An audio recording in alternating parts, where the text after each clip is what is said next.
कहानी की शुरुआत में हम एक यंग मैरिड कपल मैट और केट को देखते हैं जो न्यूयॉर्क में अपने नए घर में रहने के लिए आए थे। वो दोनों अपने नए घर से अपनी शादीशुदा जिंदगी की शुरुआत करते हुए बहुत खुश होते हैं। उनके नए घर को रेनोवेशंस और रिपेयर की जरूरत थी, इसलिए वो उसे ठीक करने में लग जाते हैं। किचन को ठीक करते वक्त केट को कैबिनेट में एक मरा हुआ बर्ड दिखाई देता है, जिसे दफनाने के लिए वो उसे बाहर ले जाती है। पर तभी खिड़की से मैट उसे आवाज देता है, जिससे उसका ध्यान मैट की तरफ चला जाता है। और जब वो वापस उस बर्ड की तरफ देखती है तो वो बर्ड गायब हो चुका था। उधर बेकार की चीजों को घर से बाहर फेंकते हुए मैट को दीवार पर कुछ अजीब सी चीज दिखाई देती है, जिसे क्लियर देखने के लिए वो वॉलपेपर को फाड़ देता है। वहाँ उसे अजीब से की होल वाला एक बड़ा सा दरवाजा दिखाई देता है। उस दरवाजे को खोलने के लिए वो उस कबाड़ में से उस दरवाजे की चाबी ढूंढने लगता है, और जैसे ही वो चाबी उसे मिलती है वो दरवाजा खोलने के लिए उसे की होल में डालता है और केट को आवाज देकर बुलाता है। फिर वो दोनों साथ मिलकर दरवाजा खोलते हैं। तभी हॉल की तरफ जाने वाले रास्ते की सारी लाइटें अचानक टिमटिमाने लगती हैं, और इस प्रॉब्लम को दूर करने के लिए मैट पावर कंपनी को फोन करता है। वहीं केट को उस रूम में कुछ अजीब सा डर महसूस होता है, इसलिए वो भी मैट के पीछे चली जाती है। अगले दिन उनकी लाइट की प्रॉब्लम को ठीक करने के लिए पावर कंपनी से एक ऑपरेटर आता है। उसे ये देखकर हैरानी होती है कि बेसमेंट के सारे वायर्स कुछ अजीब तरीके से एक दूसरे से जुड़े हुए थे और देखने में बहुत पुराने जमाने के लग रहे थे। जब मैट उस ऑपरेटर को लाइट ठीक करने के लिए कहता है, तब ऑपरेटर उससे कहता है कि उसने आज तक इस तरह की चीजें पहले कभी नहीं देखी। वहाँ से जाने से पहले वो ऑपरेटर मैट को बताता है कि उस घर के पहले मालिक का मर्डर उसी घर में हुआ था। ये शॉकिंग न्यूज सुनकर मैट इस घर के बारे में रिसर्च करना शुरू कर देता है। एक पुराने न्यूज आर्टिकल को पढ़कर मैट को पता चलता है कि मरने वाले कपल का नाम पॉल और मैडलिन शेफर था, जबकि सस्पेक्ट की पहचान नहीं हो पाई थी और उसे जॉन नाम से पुकारा जाता था। मैट एक आर्टिस्ट था, इसलिए वो अपने स्केच पैड पर जॉन की तस्वीर बनाने की कोशिश करता है। थोड़ी देर बाद वो आराम करने के लिए मिस्टीरियस रूम में जाता है और वहाँ बैठकर एक बोतल शराब की पीकर खत्म कर देता है। लेकिन यहाँ पर उसे एक और बोतल शराब पीने की इच्छा होती है कि तभी लाइट्स टिमटिमाने लगती है और अचानक शराब की एक और बोतल उसके सामने हाजिर हो जाती है, जिसे देखकर मैट हैरान हो गया था। उस बोतल को अच्छी तरह देखने के बाद वो इस नतीजे पर पहुंचता है कि ये रूम किसी भी इच्छा को पूरी कर सकता है। दूसरी साइड लिविंग रूम की लाइट्स के टिमटिमाने की आवाज से केट की नींद टूट गई थी। वो मैट को अपने पास न देखकर उसे ढूंढने के लिए ऊपर की तरफ जाती है। वहाँ जाकर वो देखती है कि पूरा रूम नई चीजों से भरा हुआ है और उन सब के बीच मैट बहुत ही खुश दिखाई दे रहा था। वो कैट को वैन गॉग की कीमती पेंटिंग दिखाते हुए बताता है कि उस रूम में किसी भी विश को पूरा करने की ताकत है। केट इसे मैट का कोई मजाक समझकर हंसी में उड़ा देती है, पर अपने हस्बैंड की गंभीरता को देखकर वो इसे चेक करने के लिए $1000 की विश करती है। केट के मांगे हुए पैसों को मैट पूरे रूम में ढूंढता है और वो पैसे उसे मिल जाते हैं। फिर भी केट को पूरी तरह विश्वास नहीं होता है और वो दोबारा $1 मिलियन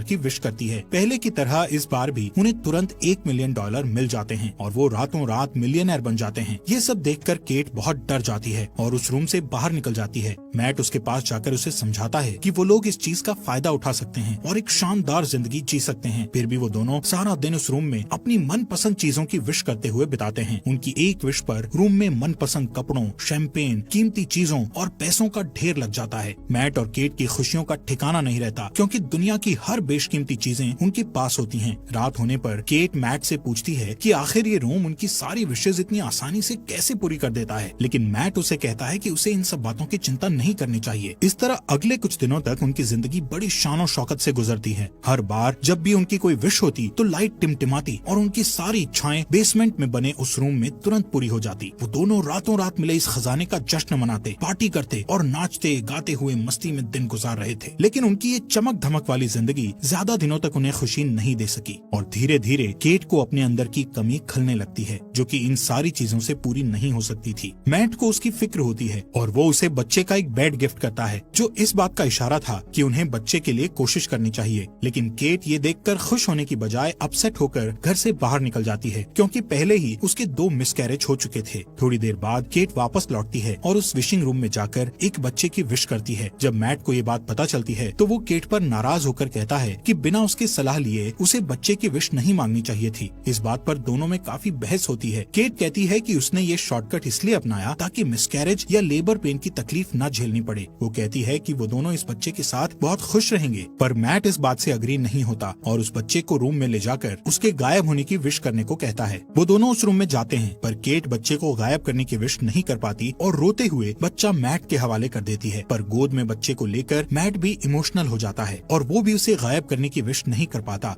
और बच्चे को वापस केट की गोद में डाल देता है। आखिरकार दोनों बच्चे को अपने पास रखने के लिए राजी हो जाते हैं और इस तरह दोनों रातों रात पेरेंट्स बन जाते हैं। सीन शिफ्ट होता है और हम देखते हैं कि मैट की नजर अपने अधूरे ड्राइंग पर पड़ती है जिसमें वो जॉन का चेहरा बना रहा था। उसे देखकर वो फिर से अपने रिसर्च में लग जाता है और उसे पता चलता है कि वो सस्पेक्ट मर्डरर अभी भी जिंदा है और किसी साइकेट्रिक हॉस्पिटल में मौजूद है। एक दूसरे न्यूज आर्टिकल के मुताबिक जॉन का कहना था कि उससे ये मर्डर उस रूम ने ही करवाया था। ये जानने के तुरंत बाद ही मैट जॉन से मिलने के लिए निकल पड़ता है ताकि उससे उस रूम के बारे में और ज्यादा जानकारी हासिल कर सके। हॉस्पिटल पहुंचने पर नर्स उसे वार्न करती है कि लास्ट 45 सालों में न्यूज रिपोर्टर्स के अलावा कोई भी जॉन से मिलने नहीं आया। ये सुनकर मैट खुद को भी एक रिपोर्टर के रूप में पेश करता है। आखिरकार बूढ़े हो चुके जॉन के साथ मैट की फेस टू फेस मुलाकात होती है और वो उससे उस घर और खासकर उस मिस्टीरियस रूम के बारे में पूछने लगता है। चेहरे पर एक शैतानी मुस्कुराहट के साथ जॉन उसे बताता है कि वो इस पल का बरसों से इंतजार कर रहा था जब मैट उससे शेफर को मारने की वजह पूछता है।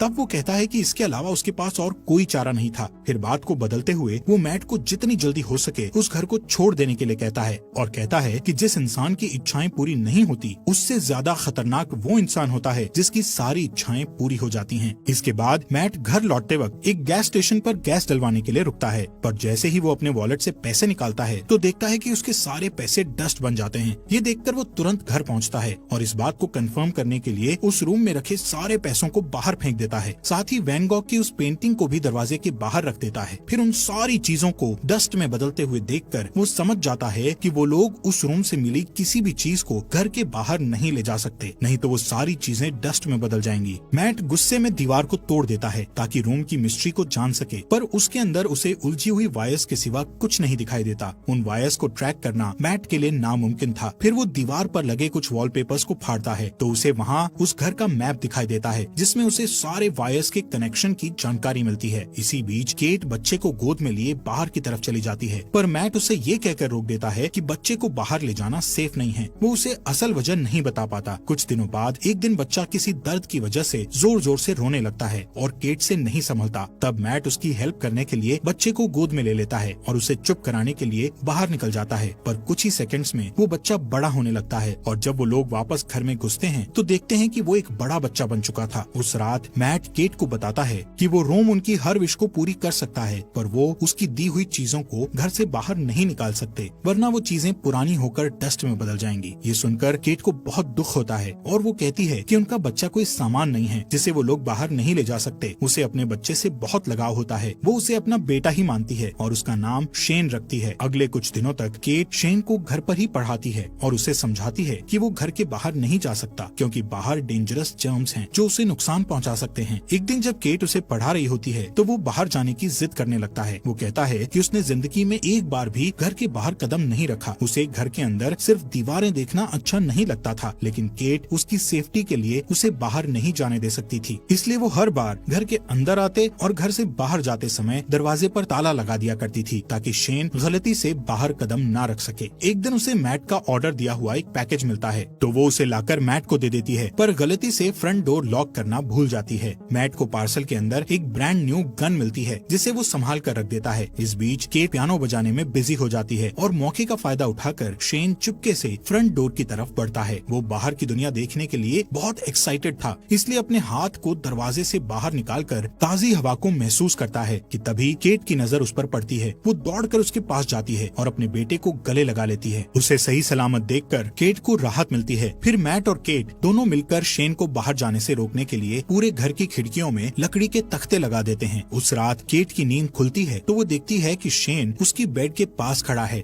और वो उससे उसके पास सोने की परमिशन मांगता है। फिर शेन उससे कहता है कि वो हमेशा उसके साथ रहना चाहता है, जिसे सुनकर वो प्यार से उसे अपने गले लगा लेती है। शेन को उसकी बातों से तसल्ली नहीं मिलती और वो कुछ सोचने लगता है। फिर हम देखते हैं कि अगले कुछ दिन मैट अपने गन से शूटिंग की प्रैक्टिस करता रहता है। एक दिन जब वो प्रैक्टिस के बाद घर आता है तो देखता है कि शेन अपने आर्ट स्टूडियो के अंदर स्नो ग्लोब बनाकर खेल रहा है। वो शेन को सख्ती से गेम छोड़कर जाने के लिए कहता है। उसकी डांट सुनकर शेन के हाथ से स्नो ग्लोब गिरकर टूट जाता है। दरअसल मैट ने अभी तक शेन को अपना बेटा नहीं माना था, इसलिए वो उसके साथ बेरुखी से बात करता था। इधर ग्लोब टूटने की आवाज सुनकर केट तुरंत वहाँ पहुँचती है और अपने बेटे के साथ बाप जैसा बिहेव नहीं करने के लिए मैट से बहस करने लगती है। उस रात घर के अंदर चारों तरफ चक्कर लगाते हुए शेन को एक मैप मिलता है जिसे फॉलो करके वो बेसमेंट में पहुँच जाता जाता है जहाँ उलझी हुई वायर्स के बीच मेन पावर सोर्स था। उन सब से गुजरते हुए वो आखिर उस रूम तक पहुँच जाता है। रात भर पूरे घर में लाइट्स टिमटिमाती रहती है, पर मैट और केट नींद में होने के कारण कुछ नोटिस नहीं कर पाते। अगली सुबह जब मैट की नींद खुलती है तो उसे अपने बगल में एक नया स्नो ग्लोब पड़ा दिखाई देता है और इसके साथ ही टूटा हुआ ग्लोब कुछ दूरी पर रखा हुआ मिलता है। उसी वक्त लाइट्स को टिमटिमाते देखकर वो समझ जाता है कि क्या हो रहा है और तुरंत अपनी वाइफ को जगाता है। दोनों रूम की तरफ भागते हैं और वहाँ जाकर हैरान रह जाते हैं। शेन ने विश करके रूम के अंदर ही एक बड़ा सा आउटडोर एरिया क्रिएट कर लिया था। अब वहाँ रूम की बंद छत और दीवारों की जगह खुला आसमान और एक बहुत बड़ा फॉरेस्ट था जहाँ शेन स्नोमैन बनाने में बिजी था। केट अपने बेटे की बनाई हुई शानदार दुनिया को देखकर खुशी से इमोशनल हो जाती है और उसके साथ खेलने लगती है, जबकि मैट को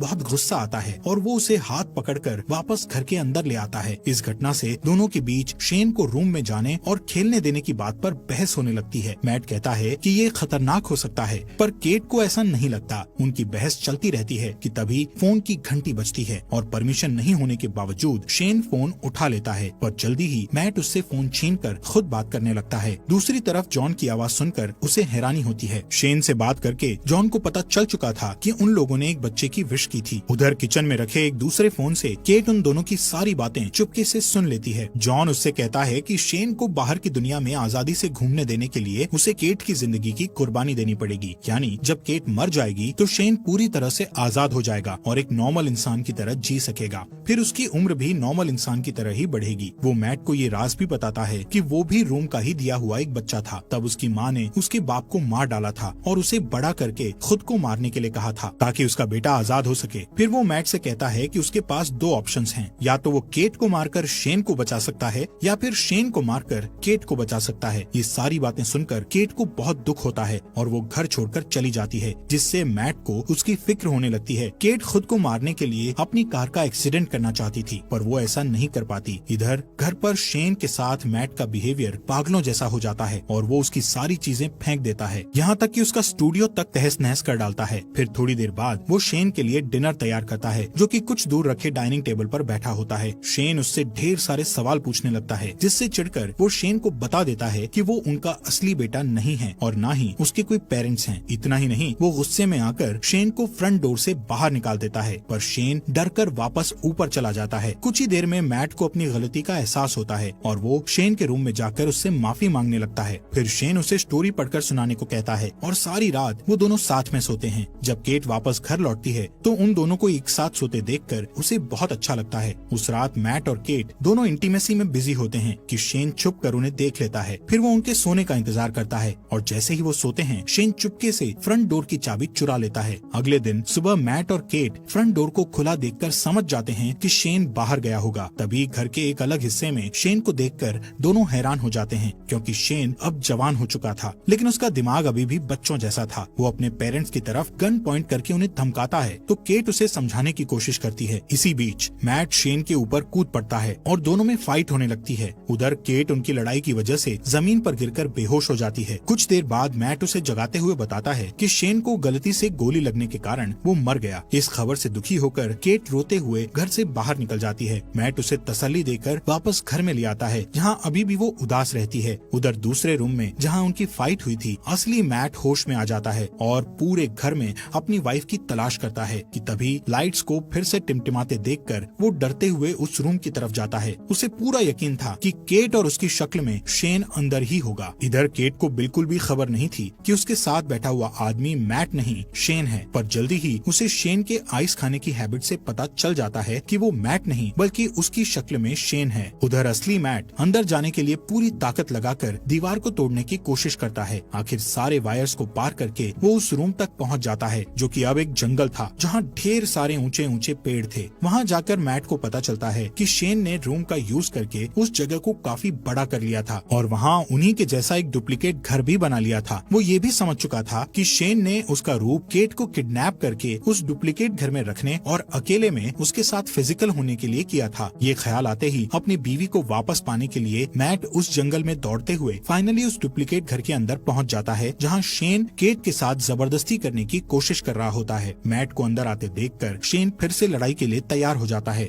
इधर मौका पाकर केट उठकर भागने ही वाली होती है कि हॉलवे में दो मैट को लड़ते हुए देखकर वो ठिठक जाती है। दोनों में इतनी समानता थी कि वो असली और नकली के बीच पहचान नहीं कर पाती। अचानक एक मैट उसके हाथ को पकड़ लेता है, पर वो उसे धक्का देकर खुद को छुड़ा लेती है और शेन का नाम पुकारती है। वो अपना नाम सुनकर उसकी तरफ देखता है, पर उसके धक्के से गिरकर बेहोश हो जाता है। जमीन पर गिरते ही वो अपने असली रूप में आ जाता है। इधर मैट और केट रूम से बाहर निकलने की कोशिश करते हैं, पर निकल नहीं पाते क्योंकि शेन ने रूम से उनके उसी घर में फंसे रहने की विश मांगी हुई थी। लाख कोशिशों के बाद भी जब वो लोग घर से नहीं निकल पाते तो मैट रुक जाता है और वहाँ से निकलने के लिए कोई उपाय सोचने लगता है कि अचानक फिर से वहाँ शेन आ जाता है और मैट को चाकू घोंपकर मार डालता है। फिर वो केट को समझाने की कोशिश करता है, पर तभी उसे एहसास होता है कि वो दरअसल उनके क्लोन थे, जबकि असली मैट और केट दौड़कर रूम के बाहर जंगल की तरफ भागते हैं और उन्हें पकड़ने के लिए शेन भी उनके पीछे भागता है। मैट और केट के चकमा देने की वजह से वो और भी ज्यादा गुस्से में होता है। असली घर में पहुंचते ही शेन मैट पर अटैक कर देता है, पर मैट उसे अपने साथ खींचकर घर के बाहर ले आता है। अपनी जान को खतरे में देखकर शेन वापस दरवाजे की तरफ भागता है, पर उसके अंदर घुसने से पहले ही केट दरवाजा बंद कर लेती है। शेन मम्मी कहकर उसको पुकारता है और केट घर के अंदर से उसे बूढ़ा होते हुए देखती रहती है। धीरे धीरे उसकी बॉडी गलने लगती है और अंत में वो डस्ट में बदल जाता है। उसकी गलतियों के बावजूद केट उसकी मिट्टी को हाथ में लेकर बहुत रोती है, क्योंकि उसने उसे अपना बेटा मानकर काफी समय उसके साथ बिताया था। फिर मैट उसके पास आता है और दोनों एक दूसरे को गले लगाकर अपना दर्द कम करने की कोशिश करते हैं। फिर सीन शिफ्ट होता है और हम देखते हैं कि 1 महीने बाद वो एक छोटे से घर में सेटल हो जाते हैं और सुकून से रहने लगते हैं। पर थोड़े ही दिनों बाद केट डरते हुए अपना प्रेगनेंसी टेस्ट करती है और रिपोर्ट पॉजिटिव आती है। वो बहुत उलझन में दिखाई देती है, क्योंकि उसे पता नहीं होता कि वो बच्चा मैट या शेन में से किसका है। हालात पहले से बेहतर होने के बावजूद उसे लगता है कि वो अभी भी उस रूम में है, क्योंकि लाइट्स फिर से टिमटिमाने लगी थी। इस स्टोरी में हमें दिखाया जाता है कि मैट और केट रूम की दी हुई दौलत के नशे में पूरी तरह से अंधे हो जाते हैं। विशेष पूरी करने की जादुई शक्ति के मिलने से वो अपनी ख्वाहिशों के मामले में कुछ ज्यादा ही लापरवाह हो जाते हैं। यहाँ तक कि कई मिसकैरेज होने के बाद भी वो रूम से रेडीमेड बच्चे तक की ख्वाहिश कर बैठते हैं। उनके नए अपार्टमेंट में लाइट्स के टिमटिमाने से ये कंफ्यूजन बना रहता है कि या तो वो अभी तक उस मिस्टीरियस रूम में है या बिल्डिंग के कंस्ट्रक्शन में कोई गड़बड़ी है। ठीक उसी तरह केट की प्रेगनेंसी भी एक कंफ्यूजन रहती है कि वो बच्चा मैट या शेन में से किसका है, क्योंकि उस घटना से 1 दिन पहले मैट और केट के बीच इंटीमेसी होती है और उस डुप्लीकेट घर में शेन भी उसे सेक्सुअली असॉल्ट कर चुका होता है। इस तरह ये कहानी न सिर्फ विश पूरा करने वाले रूम के इर्द गिर्द घूमती है, बल्कि ये सवाल भी छोड़ जाती है कि आखिर केट के पेट में पलने वाले बच्चे का बाप कौन है,